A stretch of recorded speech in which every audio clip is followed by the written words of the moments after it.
Hello friends, welcome to my channel.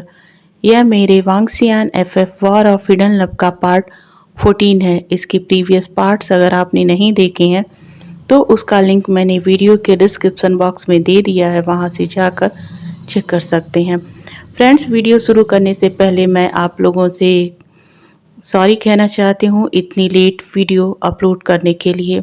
मेरे पास time नहीं था, मैं काफ़ी बिजी थी। मैं कोशिश कर रही थी कि मैं अपना वीडियो रेगुलर अपडेट करूं, लेकिन मैं नहीं कर पा रही थी। इसके लिए अगेन सॉरी। मेरी लास्ट वीडियो और इस वीडियो के बीच काफ़ी लंबा टाइम का गैप हो गया है, मैं इस बात को समझ सकती हूँ। तो प्लीज़ आप लोगों से अगेन सॉरी कहती हूँ और साथ ही आप लोगों को थैंक्स भी कहना चाहती हूँ कि इतनी गैप होने के बावजूद भी आप लोग मेरा साथ दे रहे हैं। मैं कोशिश करूँगी कि आगे से ऐसा ना हो। हालांकि मैं ये प्रॉमिस कई बार कर चुकी हूँ और कई बार तोड़ चुकी हूँ, लेकिन मैं इस बार ऐसा कुछ भी नहीं करूँगी। तो प्लीज़ मेरे साथ यूं ही बने रहिएगा और मेरा साथ देते रहिएगा। मेरी वीडियो को लाइक करिएगा, शेयर करिएगा और अपने कमेंट ज़रूर दीजिएगा और साथ ही साथ मेरे चैनल को सब्सक्राइब करना मत भूलिएगा। तो चलिए अब हम अपनी स्टोरी लाइन पे आते हैं। प्रीवियस पार्ट में आपने देखा था कि विंग खुद से वांग जी को कॉल करता है और वह उसे फ्रेंडशिप की रिक्वेस्ट करता है। तो चलिए अब हम उसके आगे की स्टोरी को कंटिन्यू करते हैं। वांग जी जो अपनी ख्यालों की दुनिया में घूम रहा था, तभी विंग की आवाज़ वांग जी के ख्यालों से बाहर लाती है। उसने कहा, वांग जी क्या तुम्हें नींद आ रही है? वांग जी ने कहा, नहीं तो। विंग ने हंसते हुए कहा, तुम झूठ बोल रहे हो ना, रात तो काफ़ी हो गई है, सोने का टाइम है, मगर मुझसे कह रहे हो कि नींद नहीं आ रही है। वांग जी ने कहा, सच कह रहा हूँ, तुमने पहली बार जो कॉल किया है तो भला मुझे नींद कैसे आ सकती है? विंग ने कहा, ओह तो ये बात है, तो क्या दूसरी बार कॉल करूँगा तो नींद आ जाएगी? वांग जी ने कहा, पता नहीं, पर फर्स्ट हमेशा स्पेशल होता है। विंग वांग जी की बात सुनता है और बगैर बगैर कुछ सोचे कि वो क्या बोल रहा है, वांग जी से कहता है, मैं तो तुम्हारा फर्स्ट हूँ ना, तो मैं भी तुम्हारे लिए स्पेशल हूँ। वांग जी विंग की बात सुनने के बाद थोड़ी देर चुप हो जाता है और फिर कहता है, तुम हमेशा से मेरे लिए स्पेशल रहे हो। विंग ने कहा, ओह ये बात है, और तुम भी मेरे लिए स्पेशल रहे हो मिस्टर लैन। वांग जी ने कहा, मिस्टर लैन? विंग ने कहा, नहीं नहीं, लानर गक्का। थोड़ी देर के साइलेंस के बाद विंग फिर कहता है, लानर गक्का, प्रॉमिस मी, अब कभी मुझे अकेला नहीं छोड़ेंगे ना? प्लीज़ मत छोड़िएगा गग्गा, आई फील एलोन, जानते हो ना। विंग की आवाज़ प्लीट कर रही थी, जिसे साफ पता चल रहा था वांग जी को कि वो रो रहा है। वांग जी ने कहा, रो रहे हो? विंग ने कहा, नहीं नहीं रो रहा हूँ। वांग जी ने कहा, वीडियो कॉल कर रहा हूँ, रिसीव करो। विंग ने कहा, मगर। वांग जी ने अपनी एंग्री टोन में कहा, जो कह रहा हूँ वो करो। विंग ने वांग जी की डोमिनेटिंग आवाज़ जब सुनी तो वह सिहर उठा। उसने बगैर कुछ सोचे समझे ही वीडियो कॉल रिसीव कर लिया था। वांग जी ने देखा विंग लेटा हुआ था, उसके बाल मैसी हो रखे थे। वांग जी ने विंग को देखा, उसकी आंखें लाल हो चुकी थीं। वह अपने आंसुओं को कंट्रोल नहीं कर पा रहा था। वांग जी विंग को इस हाल में नहीं देख पा रहा था।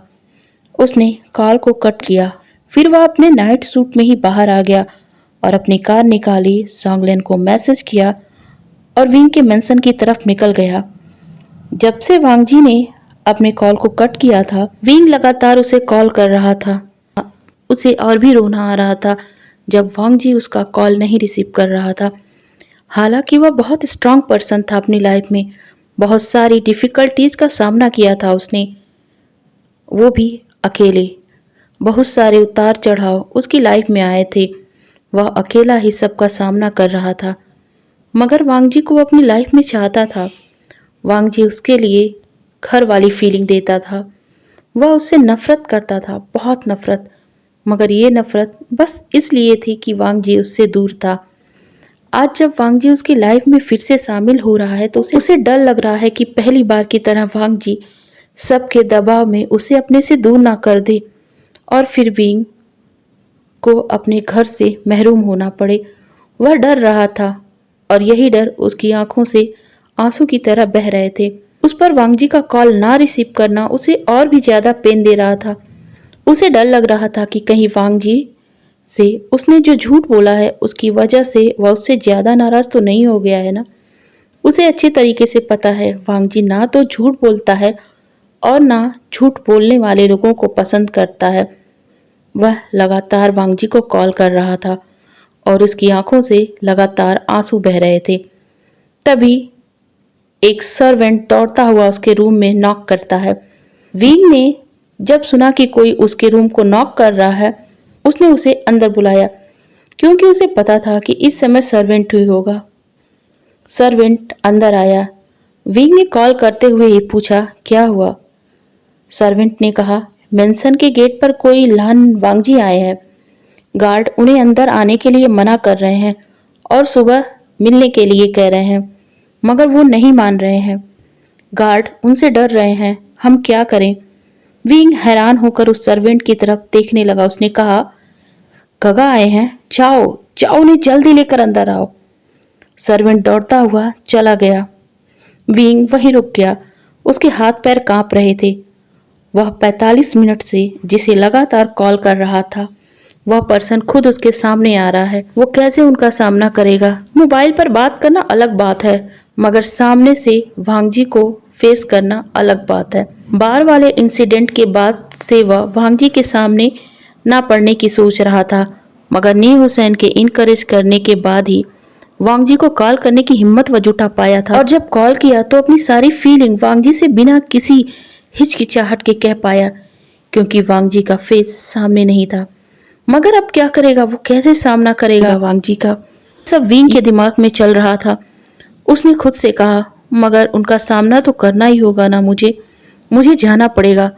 वह अपने रूम से बाहर निकल आया। उसने देखा कि वांगजी सामने के हॉल में खड़ा है और सर्वेंट से कुछ कह रहा है।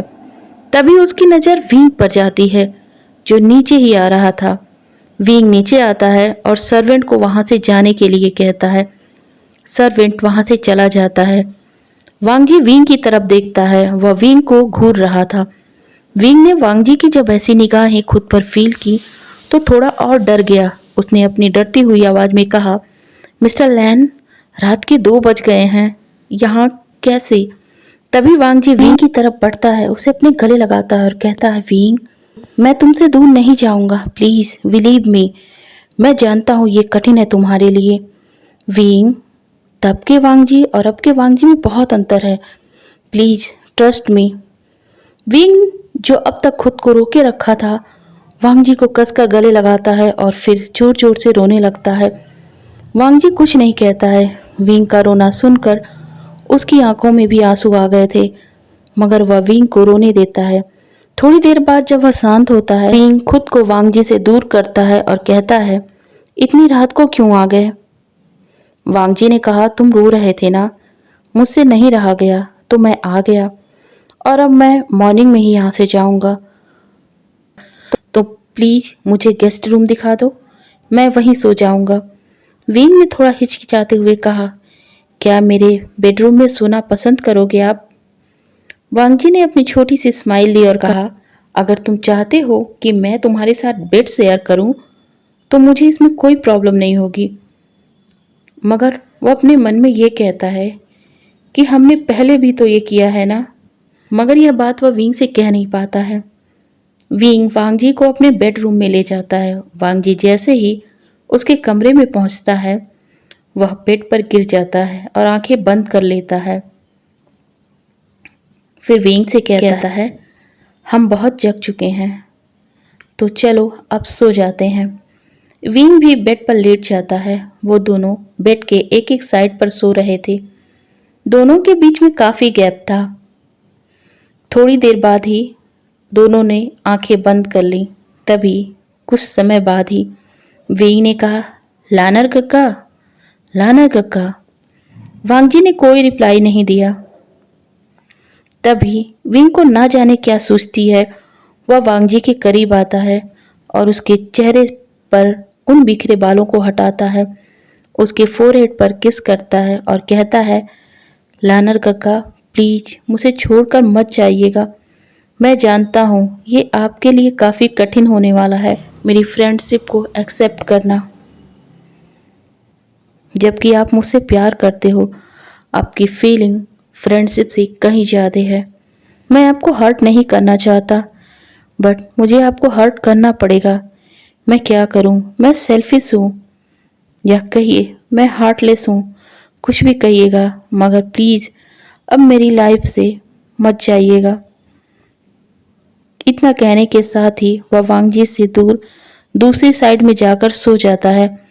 थोड़ी देर बाद ही जब स्लीपिंग नॉइज आने लगती है तो वांगजी अपनी आंखें खोल देता है और विंग की तरफ देखने लगता है और मुस्कुराते हुए कहता है, ओके विंग, तुम्हारी फ्रेंडशिप भी मुझे बहुत प्यारी है, मैं इसे संभाल कर रखूँगा।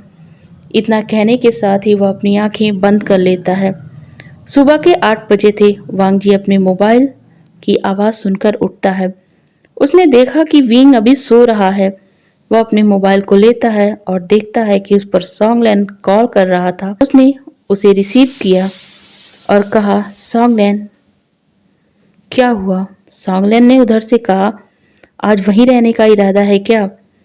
वांगजी ने कहा, नहीं, मैं आ रहा हूँ अभी।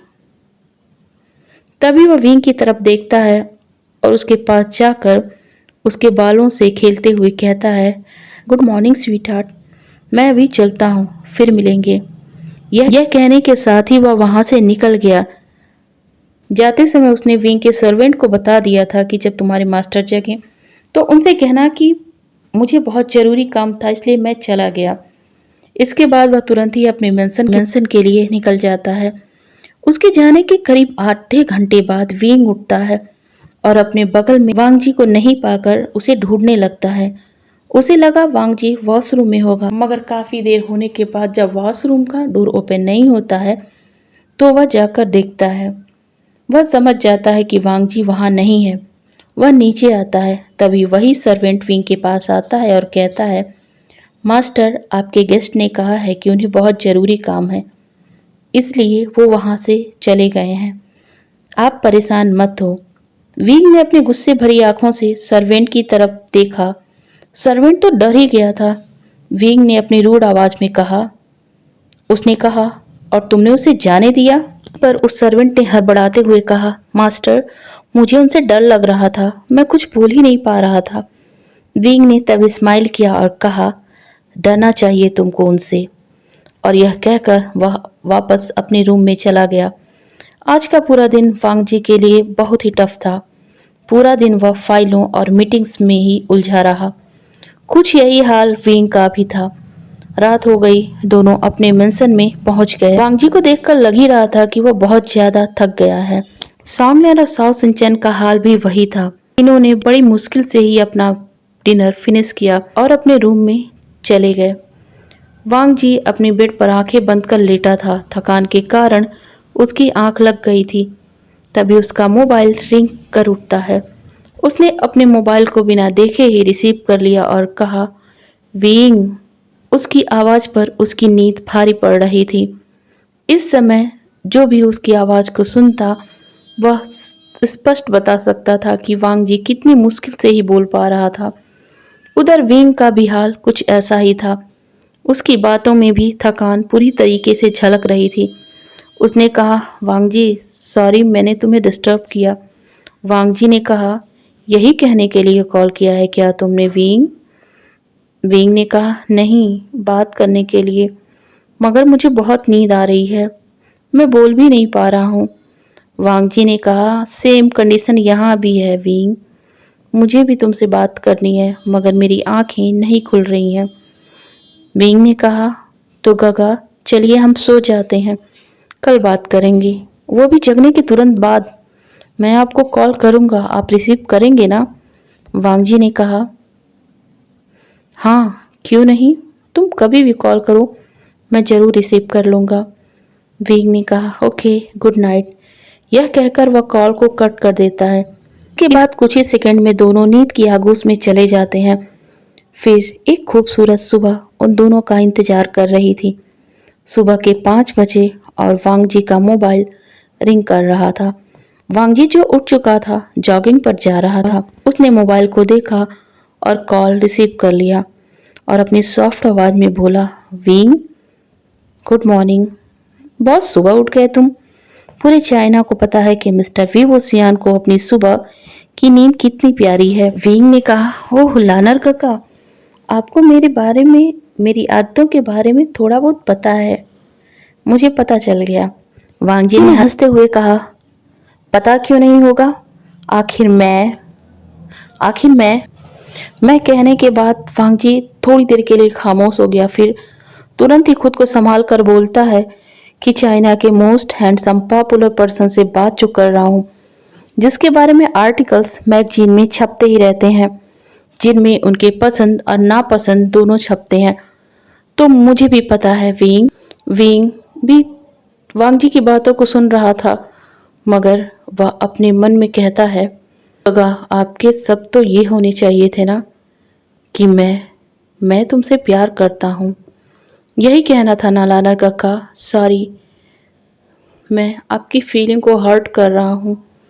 तभी उसके कानों में वांगजी की सॉफ्ट वॉइस टकराती है। वह कहता है, विंग कहाँ खो गए तुम ये सोचने लगे हो ना कि किस मैगजीन के लिए मैंने इंटरव्यू में ऐसा कहा था? विंग ने कहा, नहीं काका, मैं कुछ नहीं सोच रहा था। मैं तो आपको मॉर्निंग विश करने के लिए कॉल किया था। रात में हमारी बात नहीं हो पाई थी ना, मैं खुद पर कंट्रोल ही नहीं कर पा रहा था। मुझे आपसे बातें भी करनी थी। वांगजी हंस पड़ा क्योंकि उसे फील हो रहा था कि विंग किसी बच्चे की तरह मचल कर उसे शिकायत कर रहा है। वांगजी ने कहा, ओके, तो अब तुम क्या करने वाले हो विंग? विंग ने कहा, आपसे बात करने के बाद मैं फिर सो जाऊंगा। अब तो वांगजी की हंसी कंट्रोल ही नहीं हो रही थी, मगर वह जोर से हंस भी नहीं सकता था। ये तो बहुत फनी है ना, तुमने बस मुझसे बातें करने के लिए अपनी नींद को खराब किया और फिर तुम कब तक सोने वाले हो? कहकर वह मुस्कुराने लगा, मगर उसका फेस पूरी तरीके से लाल हो गया था क्योंकि उससे अपनी हंसी कंट्रोल में नहीं हो रही थी और उसने अपने हंसी को कंट्रोल में कर रखा था। मगर उसकी इस हालत को साओ सिंह चैन और सॉन्ग लैन देख लेते हैं और शॉकिंगली वहीं खड़े रह जाते हैं। वांगजी कहता है, ओके, अब तुम सो जाओ, मैं चलता हूँ। विंग कहता है, नहीं, मुझे अभी नहीं रखना है, बाद में आप और मैं बिजी हो जाएंगे ना। इस पर वांगजी ने कहा, ओके, जब हम फ्री होंगे तो कॉल करेंगे और एवरी नाइट तो हमारी ही होगी ना, प्रॉमिस करता हूँ। विंग ने कहा, तब ठीक है, अब आप जाओ, मैं सोने जा रहा हूँ, बाय। वांगजी ने अपना मोबाइल अपनी पॉकेट में रखा और पीछे मुड़ गया। जैसे ही वह पीछे मुड़ा, सॉन्ग लैन और साओ सिंचन की घूरती आंखों से उसका सामना हुआ, जो शायद उससे कह रही थी कि इतनी मुस्कुराहट तो हमारे साथ रहकर भी तुम्हें नहीं आई। वांगजी को भी उन दोनों को देखकर थोड़ा अजीब सा फील हुआ, मगर उसने कोई रिएक्ट नहीं किया और अपने एक्सप्रेशनलेस फेस के साथ पूछा, तुम दोनों यहाँ क्यों आए हो? मैं तो आ ही रहा था ना। सॉन्गलैन गुस्से में कहा, क्यों? तुम्हें अब हमारा आना अच्छा नहीं लग रहा है क्या?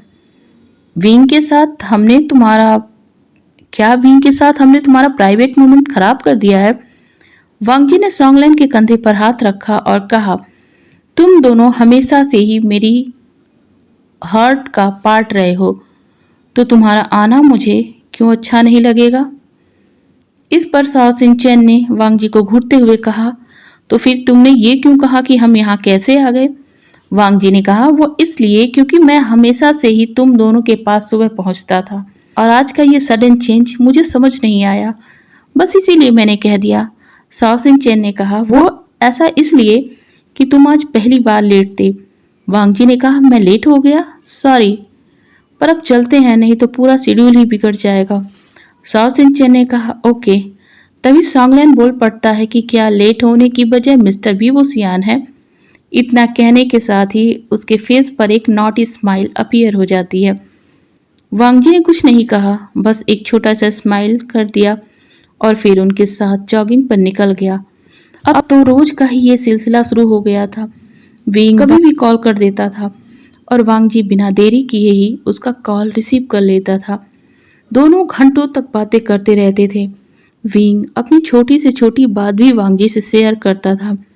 वांगजी अपने बारे में ज्यादा कुछ नहीं कहता था, मगर विंग की हर बात पर रिप्लाई करता था।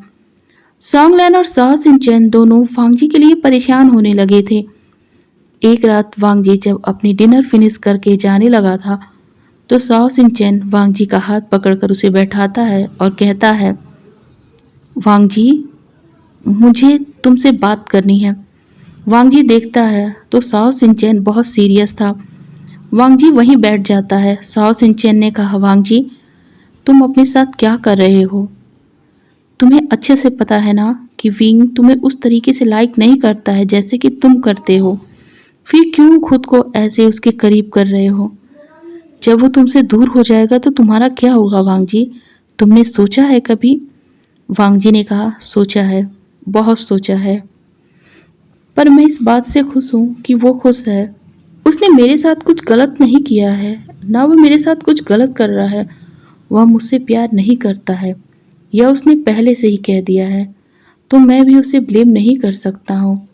और जितने भी पल मुझे मेरी लाइफ में उसके साथ गुजारने को मिल रहे हैं, मैं वो जीना चाहता हूँ, ताकि जब वो मुझसे दूर हो तो मुझे ये मलाल ना हो कि मेरे पास याद करने के लिए कोई भी याद नहीं है। मैं इसी में खुश हूँ साओ सिंचैन, मैं बहुत खुश हूँ। साओ सिंचैन वांगजी की बात सुनकर बेचैन हो गया था। उसने सॉन्गलैन की तरफ देखा और अपनी प्लीडिंग आवाज़ में कहा, सॉन्गलैन, तुम ही समझाओ ना वांगजी को। सॉन्गलैन मुस्कुराया और एक बार साओ सिंचैन की तरफ देखा और फिर वांगजी की तरफ अपनी उसी सॉफ्ट आवाज़ में कहा, साओ सिंचैन और वांगजी, मैं तुम्हें एक न्यूज़ देना चाहता हूँ। साओ सिंचैन, जो अभी तक सॉन्गलैन से प्लीड कर रहा था कि वह वांगजी को समझाए, एकाएक वह गुस्से में आ गया और कहने लगा, सॉन्गलैन, मैं तुमसे वांगजी की लाइफ के बारे में बात कर रहा हूँ और तुम मुझे न्यूज़ सुना रहे हो। मगर सॉन्गलैन पर साओ सिंचैन के गुस्से का कोई असर नहीं हुआ। उसने कहा, शांत हो जाओ डार्लिंग, मैं जो कह रहा हूँ उसे पहले सुन तो लो, प्लीज साओ सिंचैन। सॉन्गलैन की बात को सुनकर साओ सिंचैन थोड़ा शांत होता है। सॉन्गलैन वांगजी की तरफ देखता है और मुस्कुराते हुए कहता है, वांगजी, साओ सिंचैन, तुम्हें पता है ना, पूरे 4 महीने हो गए हैं वांगजी और विंग को बात करते हुए। साओ सिंचैन ने कहा, ये तो हम सभी जानते हैं ना। सॉन्गलैन ने कहा, हाँ सच है, सब जानते हैं, और हम ये भी जानते हैं कि इस बीच वांगजी और विंग नहीं मिले हैं, बस कॉल से ही कनेक्ट रहे हैं। क्यों वांगजी, ये मैंने सही कहा है ना, या फिर कुछ दूसरा भी है जो मुझे नहीं पता है? वांगजी ने कहा, तुम ऑलरेडी सब जानते हो सॉन्गलैन, अब वह बताओ जो तुम बताना चाहते हो। सॉन्गलैन ने कहा, तो सुनो, मिस्टर वी वुसियान ने इन 4 महीनों में किसी के साथ भी नाइट स्पेंड नहीं किया है। यही नहीं, वह अपने ऑफिस की उन लड़कियों के साथ भी फ्लर्ट करना बंद कर दिया है जो उसके आगे पीछे घूमा करती थीं। तुम्हें पता है, सबके सब मिस्टर वी वुसियान के इस नए रूप पर हैरान हो, और पता है उनके बारे में क्या बात फैली हुई है? साओ सिंचैन ने कहा, तुम ही बता दो। के बारे में यह बात फैल गई है कि वो अब किसी के साथ इंगेज हैं, इसलिए अब उसने अपने प्ले बॉय के रोल को निभाना बंद कर दिया है। और ये न्यूज़ तुम्हें किसने दी? साओ सिंचैन ने कमेंट किया। सॉन्गलैन ने कहा, वेनिंग और नी हुसैन ने, और किसने? साओ सिंचैन ने लगभग चीखते हुए कहा, क्या क्या कहा तुमने सॉन्गलैन? सॉन्गलैन ने कहा, हाँ, वो भी परेशान हो गए हैं विंग की इस आदत से कि विंग को कहीं कुछ हो तो नहीं गया है ना। नी हुसैन ने तो यहाँ तक कह दिया है कि अब विंग के मुंह से बस 2 ही वर्ड निकलते हैं, या तो उनके लानर गग्गा या फिर सीजे की मैरिज। और तुम्हें पता है ना कि वेंचिंग के मैरिज की प्रिपरेशन मिस्टर वी वुसियान ही कर रहे हैं, जो फाइनली टलते टलते कल ही होगी। तभी वांगजी, जो अब तक वहां शांत बैठा था, अपनी कोल्ड आवाज में बोलता है, सॉन्गलैन, क्या तुम मुझे छोटी होप दे रहे हो? सॉन्गलैन ने कहा, वांगजी, मैं होप नहीं, न्यूज़ दे रहा हूँ। मैं इतनी जल्दी किसी डिसीजन पर नहीं आता है, जानते हो ना मुझे किसी की बातों पर जल्दी भरोसा नहीं होता है, तुम यह भी जानते हो ना। मगर हम वेनिंग और नी हुसैन को भी जानते हैं, और विंग से उनके रिलेशन को भी, और उनकी लॉयल्टी को भी, तो फिर थोड़ा सा यकीन करना तो बनता ही है ना वांगजी। बाकी हम कल तो मिलेंगे ही ना वांग जी के स्वीट हार्ट से। तभी वांग जी के मोबाइल पर विंग की कॉल आने लगती है। सॉन्गलैन ने कहा, अब हमें हमारी बात यहीं पर खत्म करनी पड़ेगी। वांग जी कुछ नहीं कहता है, बस छोटी सी स्माइल देकर अपने रूम की तरफ निकल जाता है।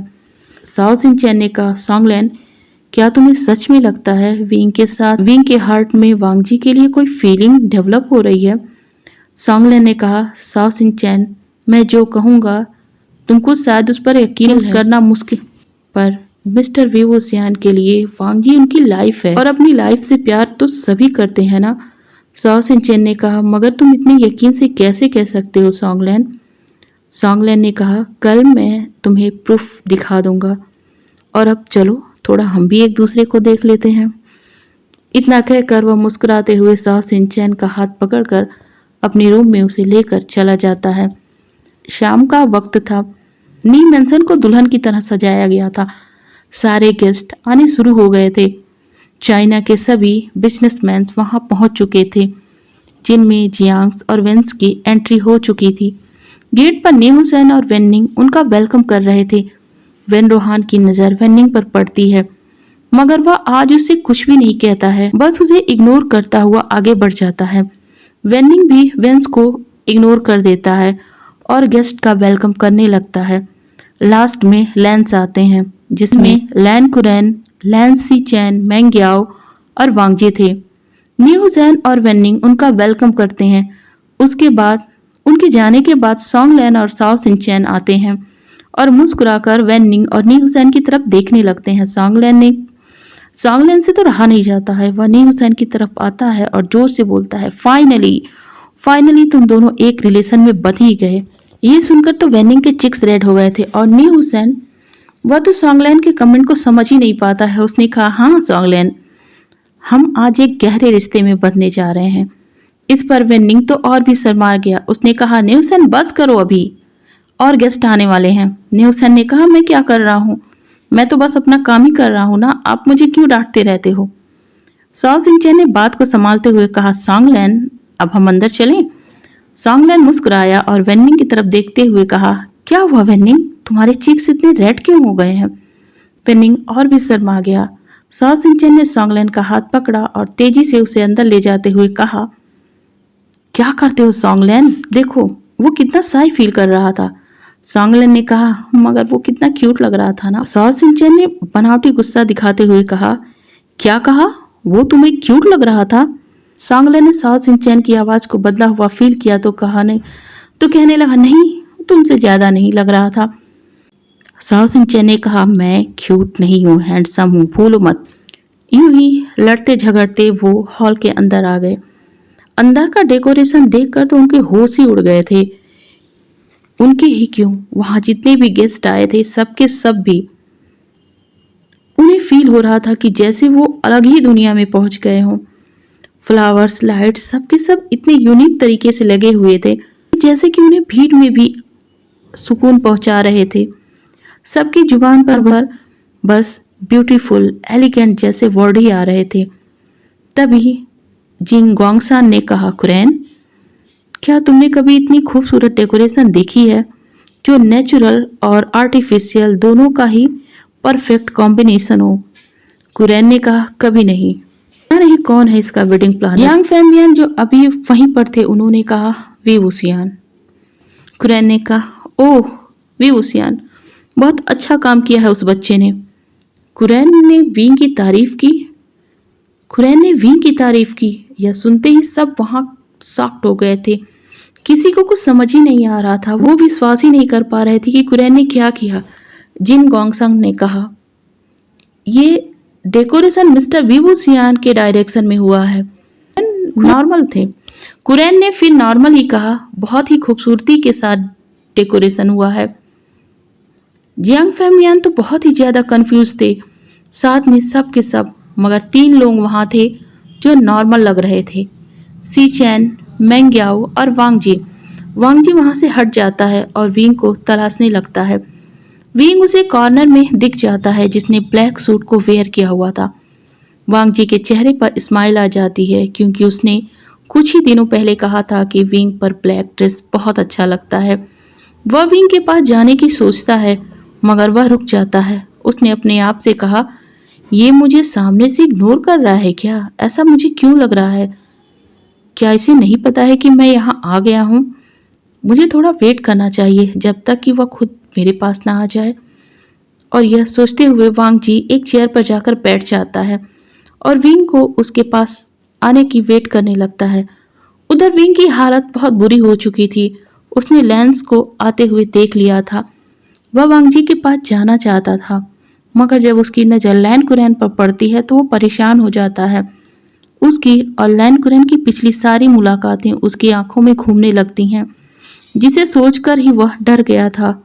वह कुरैन से नहीं डरा था, वह डरा था वांगजी से, वांगजी के साथ अपने रिलेशन को लेकर।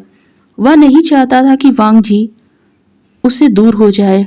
वह ऐसा कुछ भी नहीं करना चाहता था जिससे वांगजी और उसकी फ्रेंडशिप पर असर पड़े, वो खतरे में पड़ जाए। इसीलिए वह अपनी और वांगजी के बीच की नज़दीकियों को कुरैन की आंखों से छिपाना चाहता था। वह वहाँ से हट जाता है और अपने आप को उन लोगों में शामिल कर लेता है जो भीड़ का हिस्सा थे। वांगजी काफी देर तक विंग पर नजर रखता है मगर जब विंग उसके पास नहीं आ रहा था, जो बात वांगजी को अच्छी नहीं लग रही थी, वह चाहता था वह विंग से बातें करें, उसे अपने करीब फील करे, जिस तरह दोनों कॉल्स पर बातें करते हैं, मैसेज करते हैं और करीब रहते हैं। आज वैसा कुछ भी नहीं लग रहा था। आज विंग को देखकर ऐसा लग रहा था कि जैसे वांगजी का कोई अस्तित्व ही नहीं है उसकी लाइफ में। वांगजी एग्जिस्ट ही नहीं करता है उसकी लाइफ में। और ये फीलिंग वांगजी को डराने के लिए काफ़ी थी। उसकी निगाहें विंग पर और भी पैनी हो गई थी। तभी पार्टी में हलचल शुरू हो गई थी। मी हुसैन नी मिंजे का हाथ पकड़कर पेलोडियम की तरफ उन्हें ला रहा था। मी मिंजे ग्रूम के अटायर में और भी ज़्यादा हैंडसम लग रहा था। वहीं सबकी निगाहें ब्राइट के आने की राह देखने लगी थी। काफ़ी देर हो गई थी मगर ब्राइट अभी नहीं आई थी। वहां खड़े सभी की आंखों में इस बात से होने वाली बेचैनी साफ नजर आ रही थी। और ये बात जैसे ही विंग को पता चली, वह फौरन ही अपनी सीजे के पास जाने लगा। अभी वह वेंचिंग के पास पहुंचा भी नहीं था कि तभी वेनिंग तेज कदमों के साथ उसकी तरफ ही आ रहा था। उसने वेनिंग को देखा। उसे देखते ही वेनिंग ने विंग का हाथ पकड़ लिया और कहा, कहाँ थे आप? मैं आपको ढूंढ रहा था। मुझे वेडिंग हॉल में भी आप दिखाई नहीं पड़ रहे थे। विंग ने वरीड होते हुए पूछा, क्यों, क्या हो गया, कोई प्रॉब्लम है? वेनिंग ने कहा, हाँ प्रॉब्लम तो है। सीजे आपको काफी देर से कॉल कर रही थी, आपने उनका कॉल रिसीव क्यों नहीं किया? वेनिंग की बात सुनकर विंग ने अपने मोबाइल की तरफ देखा जिसमें ढेर सारे कॉल किए गए थे, जिनमें से कुछ वांगजी के थे और कुछ फेंचिंग के थे। और ये सारे कॉल विंग को इसलिए नहीं पता चले क्योंकि उसने अपने मोबाइल को साइलेंट कर दिया था, जिसकी वजह थी वांगजी। आज विंग वांगजी को फेस नहीं करना चाहता था मगर उसे अच्छे से पता था कि वांगजी उसे कॉल कर रहा है और वह वांगजी का कॉल रिसीव नहीं करना चाहता था। इसलिए उसने अपने मोबाइल को साइलेंट कर रखा था। उसने वेनिंग से कहा, जल्दी चलो सीजे के पास। थोड़ी देर बाद वेडिंग हॉल के उस पैलोडियम पे वेंचिंग का हाथ विंग ने पकड़ रखा था और वेनिंग भी हाल में उसके साथ थोड़ी दूर तक आया। थोड़ी दूर तक वेनिंग ने उसका साथ दिया, फिर न्यू हुसैन के पास जाकर खड़ा हो गया। अब सभी की नजरों की सेंटर ऑफ अट्रैक्शन वो खूबसूरत ब्राइड थी, मगर उससे भी ज्यादा विंग था। सबकी निगाहों में बस एक ही सवाल नजर आ रही थी कि वेनिंग के होते हुए विंग ये रिचुअल क्यों निभा रहा है। कभी कभी उनकी निगाहें वेनिंग की तरफ भी जा रही थी, जो मुस्कुराता हुआ सामने से उन्हें दिख रहा था। उसे अपनी सीजे की बात याद आ रही थी। उसकी सीजे ने उससे कहा था, वेनिंग मैं आज तुमसे कुछ ऐसा कहने वाली हूँ जो शायद तुम्हें अच्छा ना लगे, मगर मेरे भाई ये जरूरी है हमारे लिए। विंग ने हमारे लिए बहुत कुछ किया है। वह हमारे लिए क्या है हम दोनों अच्छे से जानते हैं, मगर आज मैं चाहती हूँ कि दुनिया को पता चले कि वो हमारे लिए क्या है। और इसके लिए मैं ये चाहती हूँ कि तुम अपनी जगह उसे दो। मैं जानती हूँ ये बहुत गलत होगा तुम्हारे साथ।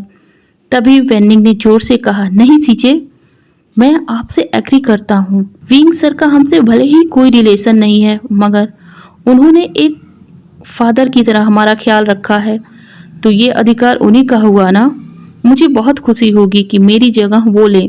बातों को याद करता हुआ मुस्कुराते हुए वेंचिंग और वीन को पेलोडियम की तरफ जाते हुए देख रहा था। उसे जाते हुए किसी और की निगाहें भी फॉलो कर रही थी और वो था वांग जी, जिसने सोच रखा था कि अब वो खुद को इग्नोर होने नहीं देगा। ये सोच वह अपने मन में रखते हुए मौके की तलाश करने लगा। उधर विंग पेलोडियम से वापस आने के बाद वेन्निंग के बगल में आकर खड़ा हो गया।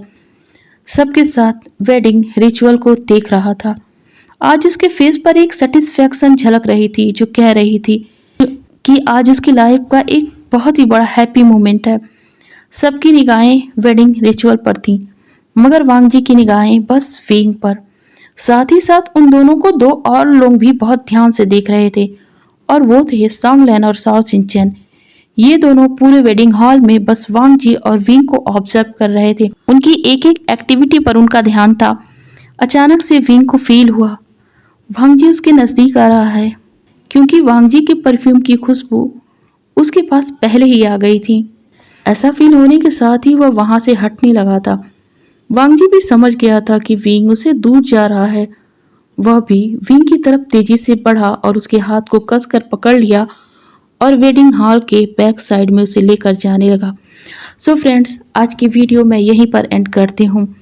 फ्रेंड्स, इस वीडियो के बैकग्राउंड में काफ़ी नॉइज होंगी, पर प्लीज़ उन्हें इग्नोर कर दीजिएगा, क्योंकि मैं उन्हें सॉल्व नहीं कर पा रही थी और अगर सॉल्व करती तो शायद ये वीडियो और भी डिले हो जाती। तो प्लीज़ उसे इग्नोर करिएगा और मेरी वीडियो पर अपना फोकस करिएगा और मेरी स्टोरी सुनिएगा। साथ ही मैं आपसे ये कहना चाहती हूँ कि अब मेरी कोई भी वीडियो डिले नहीं होगी। मैं जल्दी ही सारी वीडियोस अपलोड कर दूँगी। Okay, thank you.